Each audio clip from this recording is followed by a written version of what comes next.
The sound wasn't loud, it was sharp, the kind that cuts without blood, bouncing off the cavernous, immaculate marble walls of the Hayes estate.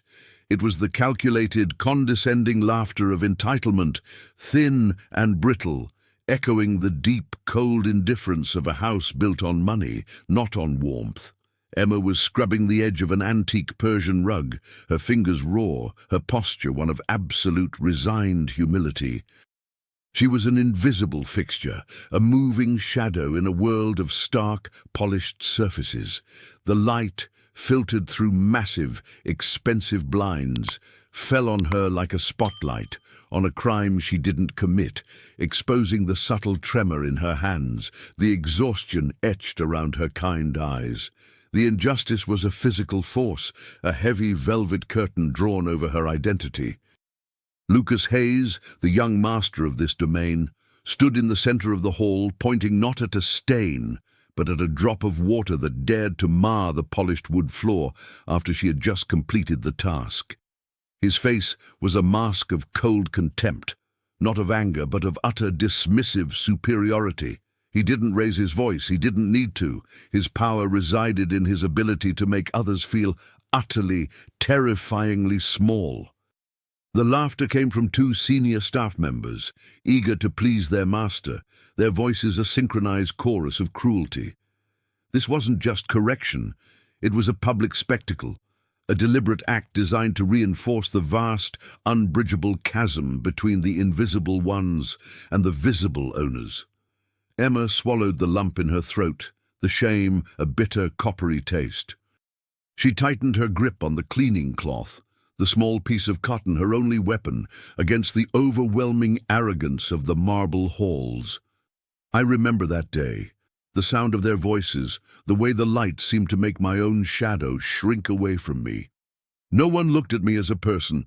I was a mistake that needed correcting, a spot on the pristine canvas of their perfect lives.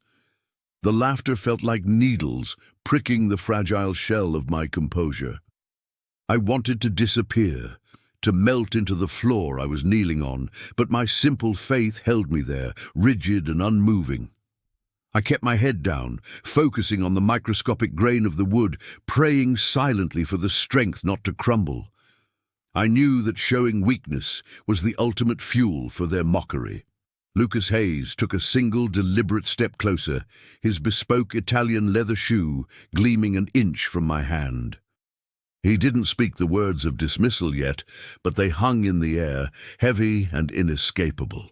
He simply lifted the glass he was holding, examined it critically, and then, with a slow, devastating movement, poured the remaining water directly onto the patch of floor I had just dried.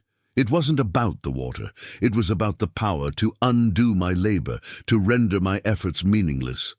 It was a vicious, silent declaration. You are nothing.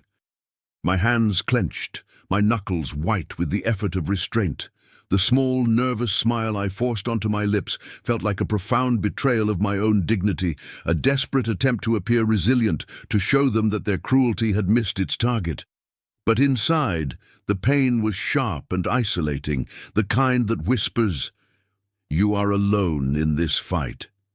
The intentional act of disrespect, the water pooling on the floor, was merely the prelude to the true act of severance. A few hours later, the scene intensified in the grand dining room. I was tasked with polishing the Hayes family's heirloom silver service, a collection of trays and cutlery passed down through generations, each piece worth a king's ransom. The task was meticulous, requiring absolute focus, yet my mind was a battlefield of exhaustion and shame. As I carefully buffed the central, enormous tray, a tiny, almost imperceptible tremor ran through my hand, a ripple effect of the morning's humiliation. My fingertip brushed the polished surface, leaving the faintest hint of an oily smudge, the physical signature of my own human exhaustion. Lucas Hayes found it instantly. He didn't have to search. It was as if his eyes were calibrated only to detect flaws. His voice, now colder than the silver itself, sliced through the room. He didn't scream. He enunciated, detailing my failure in excruciating terms. Careless, sloppy, unreliable, he recited, each word a hammer blow against my self-worth. He held the tray up, turning it slightly so the harsh overhead light caught the smudge, magnifying the tiny error into a moral catastrophe. The other staff, who had been avoiding my gaze all day, now watched the spectacle, their pity mixed with a nervous satisfaction that it wasn't them. Then Lucas delivered the fatal blow. He informed me, with the same cold indifference one might use to describe the weather, that I was immediately dismissed. Go. Your lack of attention to detail is a liability I can no longer afford. He didn't offer a final word of thanks, or even a pretense of regret. He simply pointed toward the staff entrance. The dismissal was brutal in its detached efficiency, a clean, sharp cut. I stood there, rooted to the spot, holding the enormous, now meaningless silver tray. The faces of the laughing staff blurred. The gilded room seemed to spin slightly. "You can't afford me," a silent voice screamed within my soul. "You can't afford my kindness, my honesty, my hard work. You only value a flawless surface." But I held my tongue, refusing to give him the satisfaction of seeing me break. I only tightened my jaw, fixing my gaze on the polished floor. That very moment, as the marble walls seemed to close in on my despair, something inside me clicked. The shame evaporated, replaced by a quiet, fierce resolve. The laughter echoed in the hall. But destiny was already listening. The silence that followed my abrupt dismissal was more deafening than the laughter. As I retreated to the small, windowless staff quarters, the house became a maze of hushed judgment. The few staff members I passed averted their eyes, quickening their pace, eager to distance themselves from the contagious shame of failure. They were the walking wounded of this wealthy environment, terrified that the master's cold eye might fall next upon them. I was alone, truly alone, in the cold, echoing silence of the marble halls. I sat on the narrow, uncomfortable bed, my small, worn suitcase open beside me. My hands, still bearing the tiny blisters from a week of relentless scrubbing, began to tremble uncontrollably, a physical manifestation of the stress finally breaking through my composure. I didn't cry. The tears felt locked away, frozen by the shock and the profound injustice. I simply placed my hands on my knees and watched them shake, willing them to still, taking deep, ragged breaths that did little to calm the frantic beating of my heart. I looked down, examining the worn fabric of my uniform, a symbol of the hard work that had just been so callously rejected. I was vulnerable, exposed, adrift. The safety of the meager income was gone, and the vast, indifferent city waited just beyond the high gates. The truth was stark and undeniable. I had put my heart into this place, and it had been coldly rejected. Yet, in that moment of acute solitude, a profound sense of inner quiet began to settle over me. The pain was real, but the spirit, though bent, had not broken. As I packed the few personal items I possessed, my fingers brushed against a small, dog-eared photograph tucked deep inside my worn Bible. It was a picture of my mother, taken many years ago, her face gentle and lined with the wisdom of a simple life. She was standing in front of the small church where I grew up, holding a tiny wooden cross she had carved herself. My mother had been a woman who lived by the simple code that the only thing of true value we own is the kindness we share and the peace we hold in our hearts. I remembered her favorite saying, whispered to me on her deathbed, "Never let the pride of others darken the light in your own soul, my child. Humility is not weakness, it is the strongest armor." This photograph was my secret compass, my anchor in the storm of the world. It reminded me that the true source of my strength lay not in my employment, but in the values I carried. Lucas Hayes could take my job, but he could not take my character. The simple image, faded and slightly cracked, was a powerful, silent counter-argument to the arrogance that permeated the Hayes estate. It was a glimpse into the life I had before this opulence, a life rooted in genuine connection and human warmth. It was a gentle suggestion of a hidden past, a foundation of quiet resilience that the Hayes family, obsessed with their current wealth, could never perceive or understand. Standing before the mirror in the staff washroom one last time, Emma looked at her own reflection. She saw the exhaustion, the redness around her eyes, but she also saw something newly ignited, a quiet, burning resolution. Lucas Hayes had looked at her and seen a disposable servant, a negligible variable in his perfect equation. He had judged her, ridiculed her, and cast her out for being too humble, too kind, too invisible. But the moment of public dismissal had not broken her. It had galvanized her. She picked up her suitcase, its weight a comforting presence in her hand. She didn't have a plan or money or connections, but she had something infinitely more valuable. The integrity that Lucas had tried and failed to shatter. She walked toward the staff exit, her steps deliberate and firm. There was no anger, only a profound sense of clarity. She was leaving, not in disgrace, but in dignity. The finality of the slamming gate outside would simply mark the end of one chapter and the beginning of another, a new journey where her true worth could finally shine. Lucas Hayes had no idea who he had just dismissed. He thought he was firing a maid. He was, in fact, unknowingly setting a quiet, powerful force free into the world, a force fueled by the kindness he so despised. They had no idea who I really was. The gate slammed shut behind her, a loud metallic finality that severed her from the Hayes mansion and its gilded misery. But Emma didn't look back at the vast, cold structure.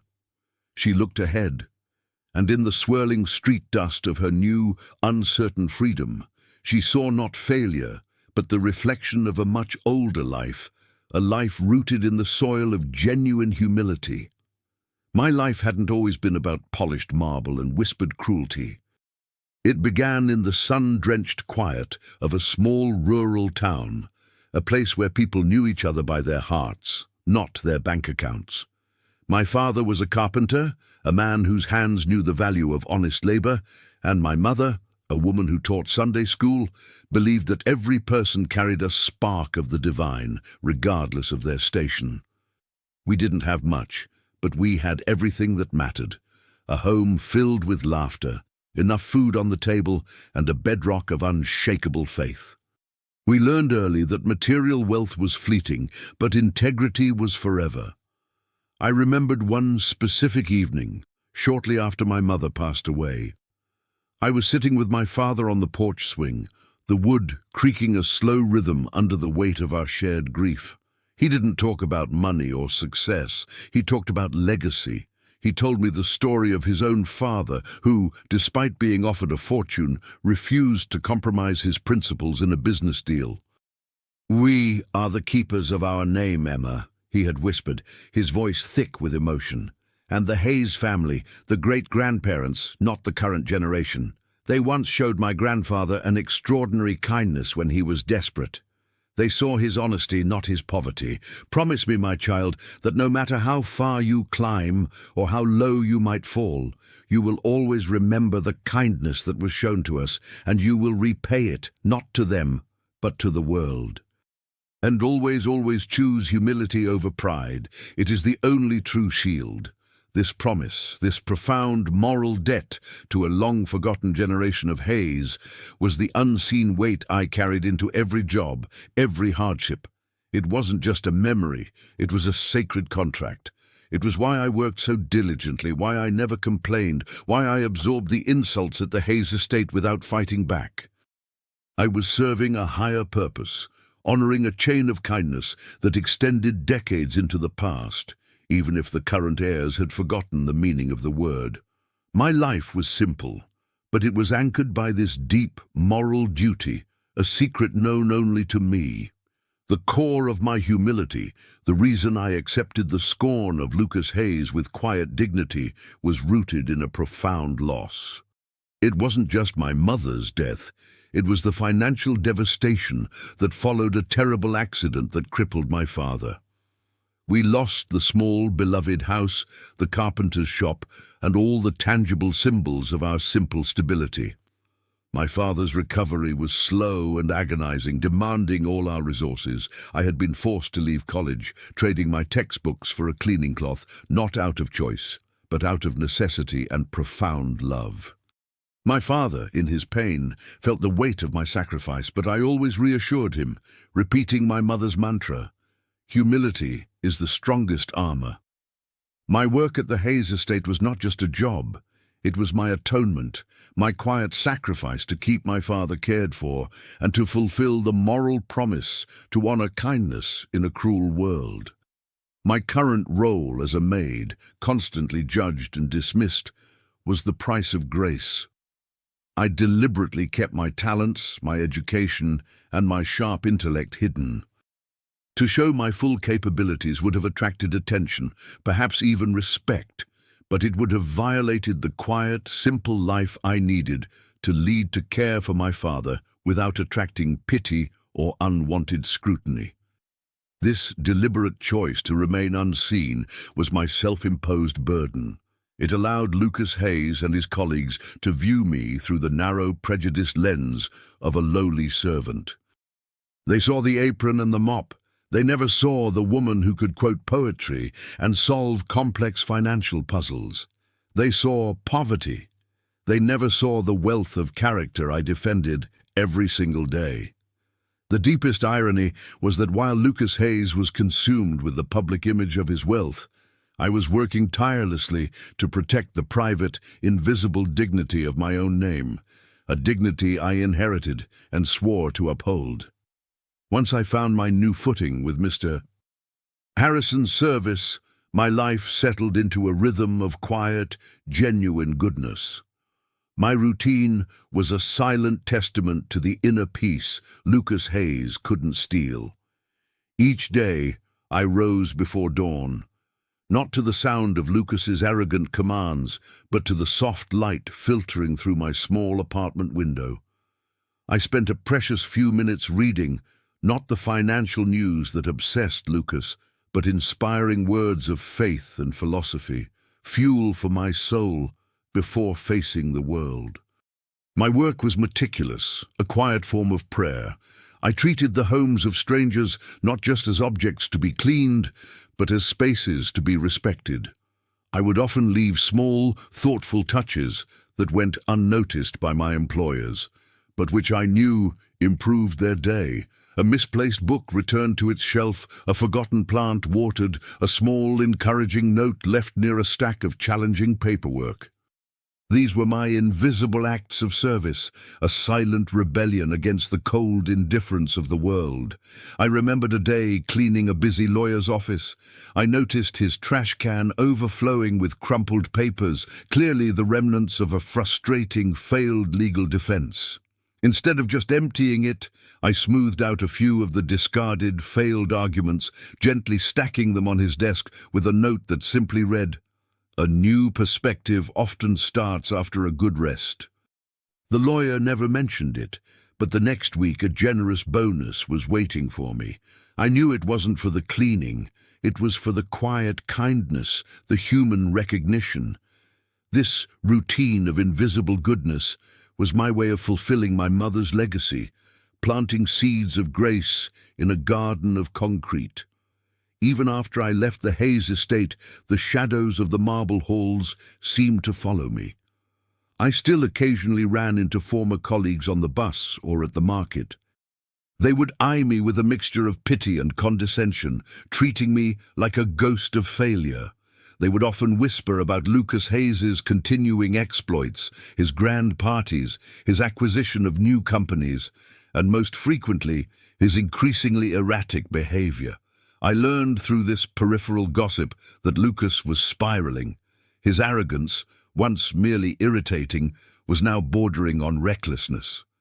He had lost a major investment due to a fit of temper, and his attempts to micromanage his ailing mother's care were causing immense stress among the few remaining loyal staff members.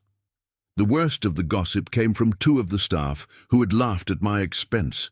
They spoke about how Eleanor Hayes, the quiet matriarch, was steadily declining, her illness making her desperately frail. They even joked that Lucas was rarely there, too busy consolidating his empire to care for the woman who built it. These small snippets of information, these casual cruelties, hit me hard. The gossip confirmed my deepest fear, that Lucas Hayes was suffering from a profound moral decay, blinded by his own pride. But it also reignited the quiet worry about Eleanor, the kind woman who had entrusted me with a vital secret. I would often pray for her, sending out a quiet plea for her safety, a spiritual counterforce against the cold self-interest of her son. The ghost of the estate might have followed me, but it was a ghost I was committed to protecting. The true test of my enduring kindness came on a brutally hot day. I was scheduled for a full-day cleaning, my body aching from the intensity of the work. I had managed to save enough money to buy a new pair of sturdy work shoes, a necessity, as my old ones had long passed the point of repair. The shoes were waiting for me at the local store, a small victory of stability I desperately needed. On my way to pick them up, I saw an old, frail man collapsed on a park bench, his face pale and clammy. He was clutching a small, worn bag, his breath coming in shallow, ragged gasps. People passed him by, assuming he was drunk or simply another piece of the city's background sorrow. I knelt beside him instantly, my own exhaustion forgotten. I quickly assessed the situation. He was clearly dehydrated and weak. I didn't have water. I didn't have much. My pocket held the exact amount of money saved for the new work shoes, my entire week's small surplus.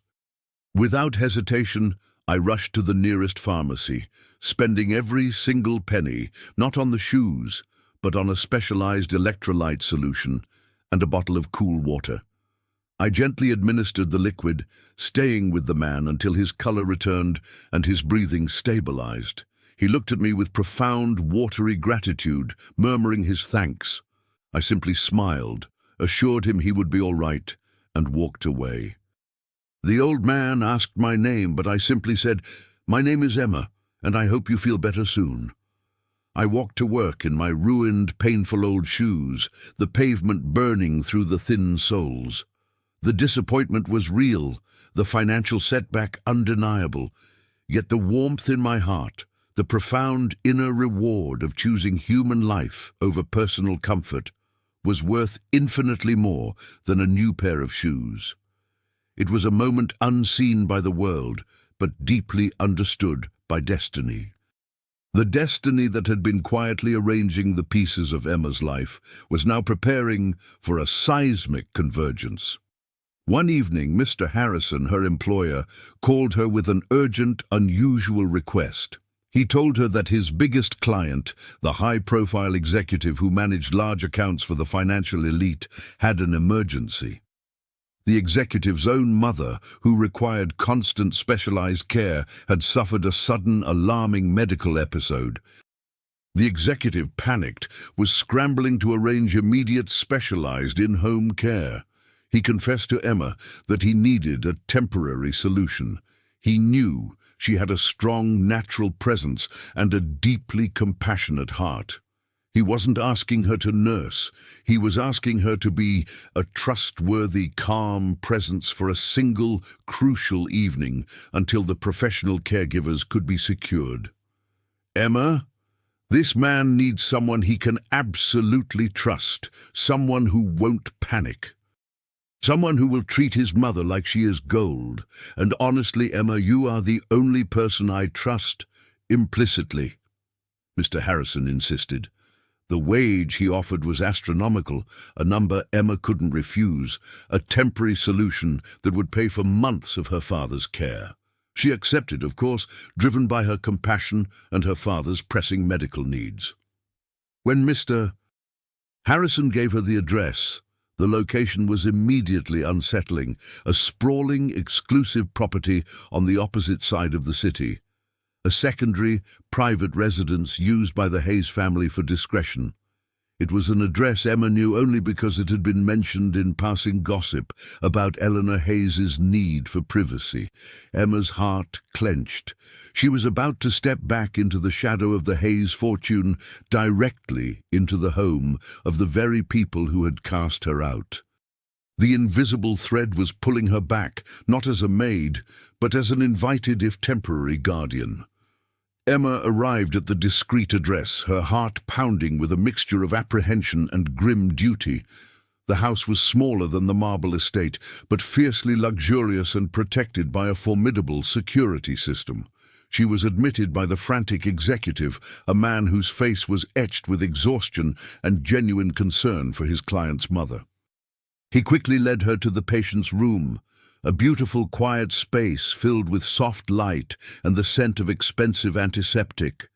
And there she was, lying pale and frail in the bed, oxygen gently hissing beside her, was Eleanor Hayes, the woman who had entrusted Emma with her son's secret, the one kind soul in the marble halls. Eleanor was barely conscious, her breathing shallow, her eyes fluttering open and shut. The executive, seeing Emma's immediate calming presence, left her with the patient, rushing off to coordinate the complex medical transfer. Emma moved to the bedside, her touch gentle, her presence quiet. She was overcome with profound sorrow for the woman who had always treated her with respect. As she prepared a small glass of water for Eleanor, her gaze fell upon a side table where a small, carved wooden object lay next to a vial of medication. It was the familiar small wooden cross, the one her mother had carved, the one from the photo, the one her father had told her was given as a sign of gratitude by the original Hayes family to her grandfather. A wave of understanding, a seismic shock of destiny, crashed over her.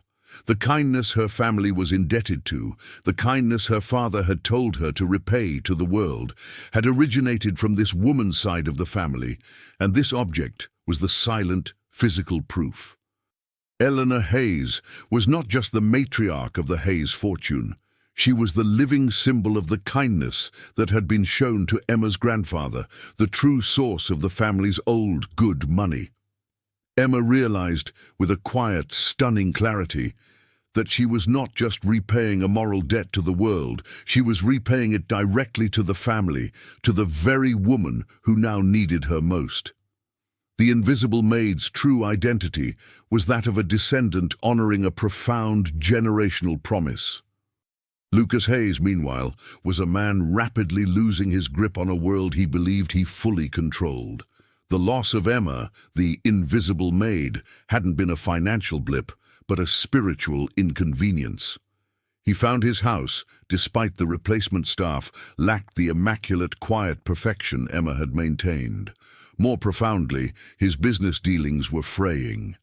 His most crucial deal, the acquisition of a rival tech firm, was crumbling due to his increasingly rash and arrogant decisions. He lashed out, his arrogance manifesting as aggressive, short-sighted errors. His staff, terrified of his temper, offered only placating agreements, never true counsel. He was an emperor in a fragile glass palace, surrounded by yes-men who watched, secretly, for the first crack in the structure. The greatest friction, however, was his mother's health. He was coordinating Eleanor's care from a distance, delegating all responsibility to his executive team, seeing it only as another complex project to be managed. He insisted on specific rigid protocols that often contradicted his mother's own doctor, Dr. Peterson, a kind, seasoned professional who valued human care over cold efficiency. Lucas constantly dismissed Dr. Peterson's concerns, attributing them to old-fashioned sentimentality. The doctor warned Lucas, repeatedly and in no uncertain terms, about the need for constant personal vigilance over Eleanor's specific, rare allergy, the very one Eleanor had confided to Emma. Lucas simply filed the warnings away, believing that his money could purchase foolproof competence. He was blind, not to the danger, but to the fact that genuine care is not a commodity. It is a human trait, a trait he had just brutally fired. He was oblivious to the fact that his mother's current, crucial, temporary guardian was the very woman he had humiliated. He saw Eleanor's quiet, secluded residence as a safe storage facility and his executive's temporary hire as a faceless placeholder. He grew increasingly frantic, trying to close the multi-million-dollar deal, his temper flaring with every minor setback. He felt a profound, vague sense of discomfort, a subtle psychological resistance to his control, and he attributed it to the incompetence of the world, never to the hollowness of his own soul. He didn't know the universe was rearranging the chess pieces, placing the smallest, most invisible piece, Emma, in a position of ultimate strategic power. Emma, now sitting silently by Eleanor's bedside, maintained her perfect, calm vigilance. She monitored the oxygen flow, adjusted the bed, and spoke soft, comforting words to the semi-conscious matriarch, words of respect and gratitude that flowed from the generational promise she was fulfilling. She kept her face neutral, her demeanor professional, but her mind was reeling with the profound symbolism of the wooden cross, the cross connecting her family's humble past to the Hayes' privileged one. One afternoon, Dr. Peterson arrived for a rushed, unscheduled visit. He was surprised to see Emma, whom he remembered vaguely from the main estate, sitting calmly by the patient. He was a man of sharp intuition. As he examined Eleanor, his eyes kept returning to Emma's composed face, her quiet competence contrasting sharply with the typical nervous temporary staff. He asked her a few pointed questions about Eleanor's recent behavior, and Emma answered with the precise, observant detail of someone who truly sees the patient, not just the task. The doctor, frustrated by Lucas's constant interference, decided to test Emma. He made a subtle, deliberate error while preparing one of Eleanor's usual vitamin supplements, an error involving a synthetic filler that, while harmless to most, could react negatively with a common medication Lucas had insisted on. Emma's eyes, trained by years of quiet observation and quick thinking, immediately spotted the discrepancy between the vial and the instruction label. She didn't panic. She simply pointed to the two items, her voice low and respectful. "Dr. Peterson, forgive me, but I believe the master specified that this common medication should not be combined with any compound containing this specific filler. It was an old protocol, I believe." She spoke of Lucas's protocol, not her personal knowledge, thus preserving her anonymity while displaying life-saving knowledge. Dr. Peterson looked at her, then back at the items, a wave of profound realization washing over his face. This was not a maid. This was a guardian angel with a keen eye and a remarkable memory. The truth, that Emma was operating on an intimate level of knowledge about the family's hidden vulnerabilities, had almost surfaced. The tension reached a breaking point when Lucas Hayes himself burst into the secluded residence, his demeanor harried and aggressive. His billion-dollar deal had officially collapsed, his ego shattered by a profound public failure. He needed to escape the scrutiny, and he descended upon his mother's quiet retreat, not out of love, but out of a desperate need for a sanctuary and a victim. He found Emma in the quiet sitting room, arranging a vase of flowers, her back to him. The sight of her, the ghost of the humiliation he had inflicted, hit him like a physical blow. He froze. He hadn't expected to see her. He had simply assumed the temporary caregiver was another faceless employee. His mind, already clouded by stress, struggled to reconcile the despised maid with this competent, calm woman who now presided over his mother's care. His reaction was immediate, explosive rage, fueled by shame and shock. "What are you doing here? I fired you. How dare you trespass? Did you steal the address? Get out now!" he roared, his voice cracking with the strain of his collapsed empire. Emma slowly turned, facing him with an unparalleled dignity. Her hands were steady, her gaze level, her spirit unyielding. She didn't flinch. She simply waited for his tantrum to subside, her silence a profound, unanswerable challenge to his fury. Lucas was momentarily disarmed by her composure, by the sheer, unreadable strength in her eyes. It was a confrontation, not of equal power, but of absolute moral difference. The arrogance of wealth facing the quiet power of character. The true moment of reckoning arrived hours later. Lucas, seeking to restore his sense of control, decided to host an impromptu small dinner at the secluded residence, inviting the two executives he believed had caused his deal to fail.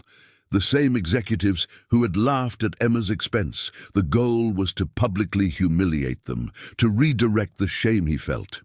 Emma was asked to serve a final deliberate act of pettiness by Lucas. He intended to force her to wait on the very people who had witnessed his failure to keep her away. She accepted the tray silently. As she moved between the executives, Lucas launched into a biting tirade, mocking their lack of vision and incompetence. In the middle of his tirade, one of the executives, attempting to placate Lucas, inadvertently triggered the crisis. He offered Lucas a glass of rare, imported juice, a gesture intended to show extravagance. Lucas, distracted by his own rage, accepted and took a large sip. Emma, in a split-second frozen moment, saw the tiny familiar warning symbol on the imported carton, a symbol indicating the presence of the specific exotic fruit Lucas was severely, life-threateningly allergic to. It was the secret Eleanor had whispered to her, the vulnerability the entire Hayes fortune couldn't shield. The juice was already in Lucas's system. He immediately felt the burning constriction in his throat, the terrifying, familiar tightness of anaphylaxis. His eyes widened in panic, his hand flying to his throat. He started to gasp, a high, terrifying, wheezing sound filling the room. The two executives froze, utterly useless, paralyzed by shock and fear. Lucas was collapsing, his arrogant fortress crumbling into genuine mortal terror. Emma didn't hesitate. She didn't think of the firing, the insults, the injustice. She thought only of the promise to the mother and the simple human imperative to save a life. She dropped the silver tray with a loud clang, the same silver tray that had been the instrument of her dismissal, and rushed to Lucas. She knew exactly what to do. Earlier that day, she had meticulously noted the location of the emergency auto-injector pen, a detail Lucas had dismissed as unnecessary. She calmly retrieved the device from the master bath cabinet, her movements precise and quick, bypassing the panicked executives who were fumbling for phones. With a single decisive motion, she administered the injection, plunging the life-saving medicine into his thigh.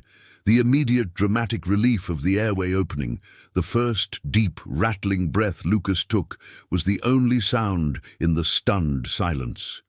He lay on the floor, gasping but alive, staring up at the woman he had treated like dirt. Emma stood over him, not triumphant, but merely resolute. The two executives stared, slack-jawed, at the fallen billionaire and the calmly efficient maid. The humble woman, whom they had all mocked, had just saved the life of the master. The paramedics arrived quickly, called by a now trembling executive. Lucas was stabilized and taken away, but the scene was set. The house was left in a profound, moral silence. The two executives, shattered by the terror and the stunning reversal of fate, couldn't utter a word. They had witnessed the true definition of worth, not the wealth that lay inert in the bank, but the kindness and presence of mind that actively intervened to save a life. Dr. Peterson, who arrived shortly after, delivered the final crushing blow. After hearing the full, dramatic account of Emma's quick action, he turned to the executives and his voice heavy with significance explained, "Lucas Hayes is alive today because of Ms. Emma. She knew a life-threatening, highly specific detail about his condition, a detail his mother confided in her.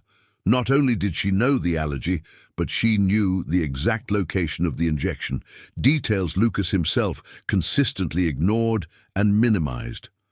You fired this woman for a smudge on a tray. Today, her invisible quality, her diligence, and her pure-hearted focus on the well-being of others repaid the debt of his arrogance with his very life. The message was clear. Lucas's pride had nearly killed him. The life he lived, the one based on disdain and dismissal, had been rendered utterly bankrupt by the selfless action of the woman he considered beneath him. Emma, standing quietly, simply confirmed the mother's trust, mentioning the wooden cross, the connection to the original Honorable Hayes legacy. Lucas, returning later that night, pale and humbled, was not greeted by a triumphant accuser, but by a moral mirror. He didn't destroy her, he simply became everything the world said he couldn't be: vulnerable, dependent, and profoundly wrong. Lucas, still weak but fully conscious, found Emma quietly packing her small bag in the sitting room. The executives had gone, leaving behind only the cold stain of his own failure. He was stripped bare of his arrogance, his control, and his belief in his own invincibility. He tried to speak, but the words of apology caught in his throat, choked by years of pride. Emma spoke first, her voice soft, not accusing, but profoundly factual. "I did not do this for you, Mr. Hayes. I did it for your mother, Eleanor, who showed me kindness, and for a promise I made a long time ago. Your mother trusted me with your life, and I honored that trust." She then nodded toward the wooden cross on the table. "Your great-grandfather taught my family the meaning of kindness long ago. Today, that kindness was simply returned." She was ready to leave, not seeking reward, forgiveness, or acknowledgement. Lucas, however, could only stare at her, the enormity of his cruelty measured against the infinity of her grace. He was utterly defeated, not by external forces, but by the weight of his own moral deficiency.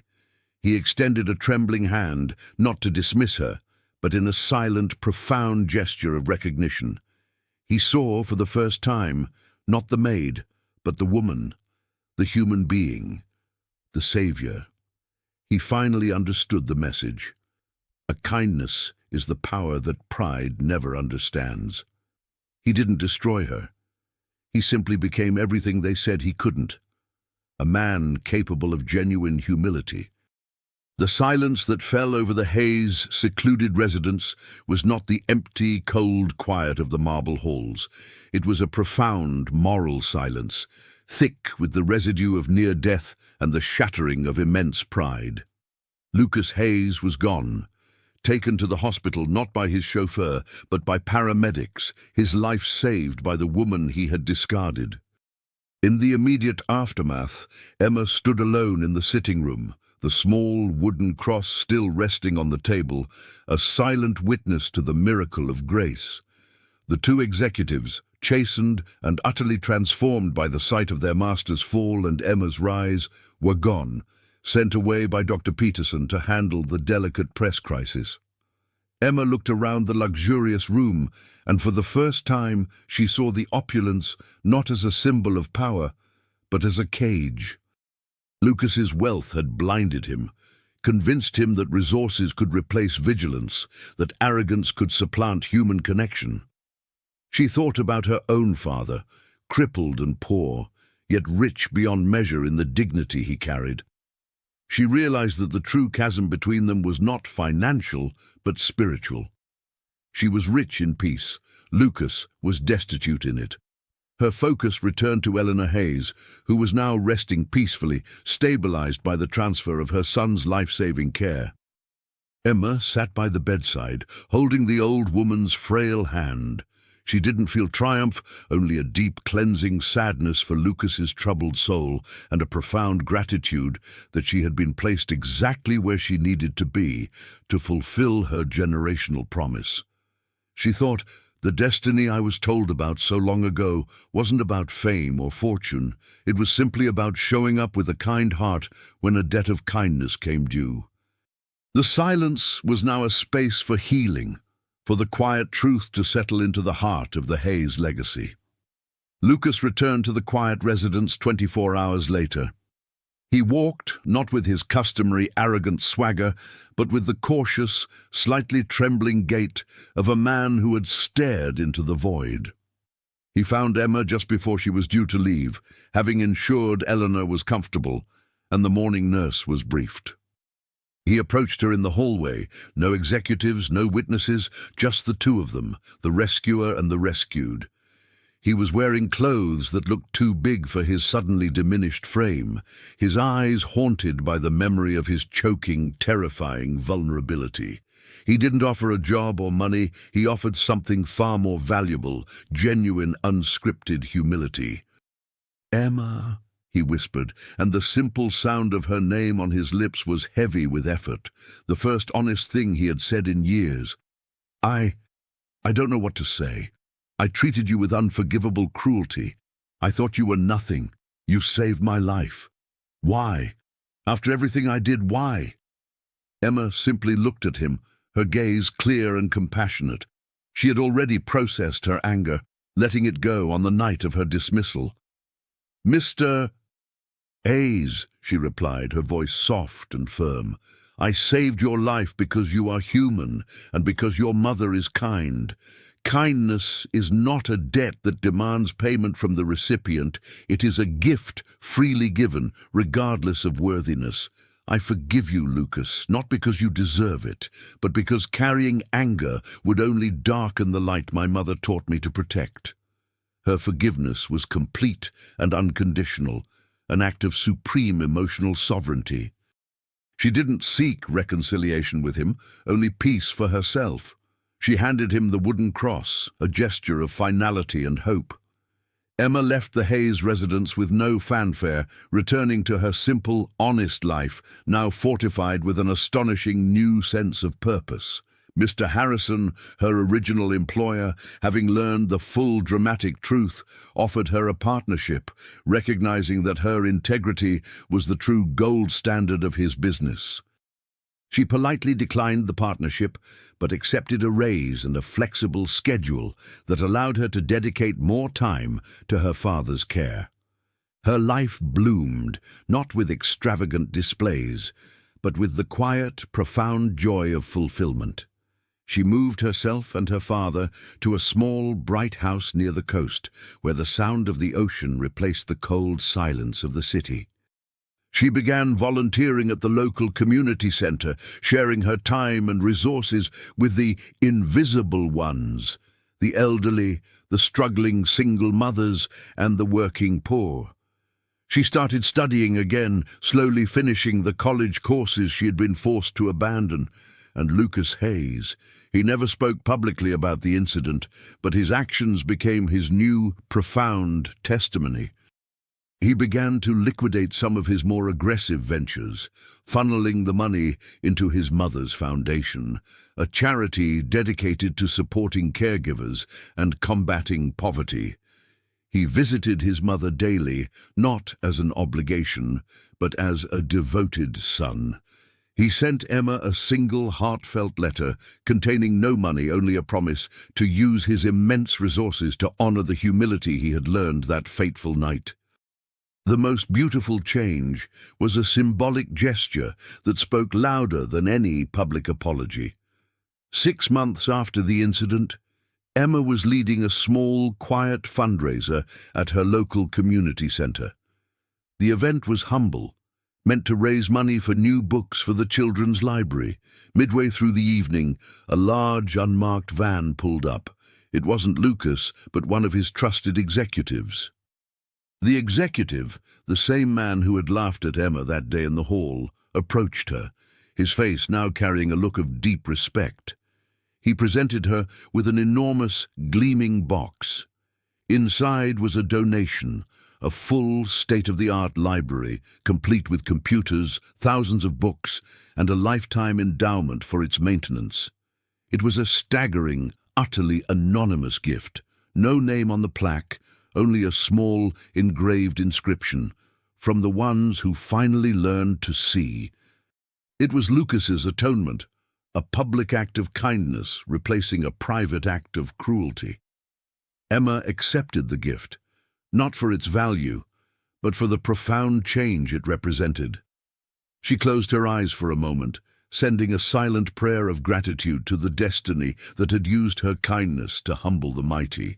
She knew the pride of the Hayes name had been replaced with a gentle, true humanity.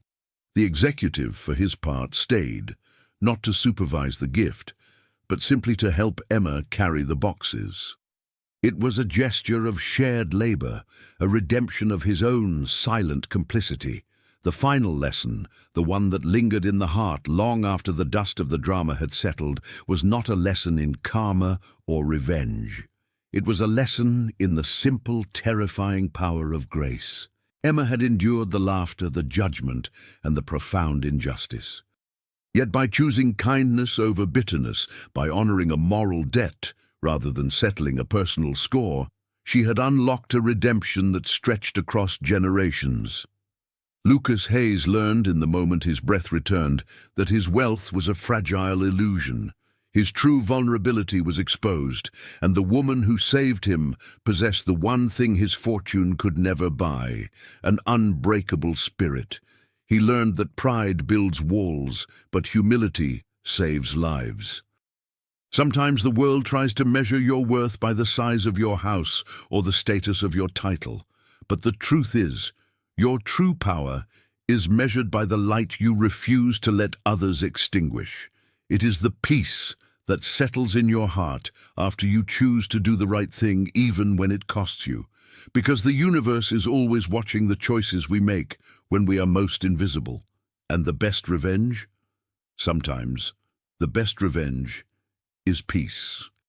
The world is filled with beautiful, invisible people like Emma, toiling in quiet dignity, their stories unheard, their kindness unrewarded. But their time is coming. Their inherent goodness is the currency of destiny, always watched, always valued, always destined for a magnificent return. If this story of the invisible maid and the humbled billionaire touched your heart and reminded you of the quiet strength you possess, then we ask you to do two things. First, share it with someone who needs hope today, someone who is being judged, who feels unseen, who needs to be reminded that their kindness matters. And second, and most importantly, remember this final truth when you face your own trials. When pride meets destiny, humanity always finds redemption. Go out there and be the triumph in your own story. Thank you for watching The Triumph Stories.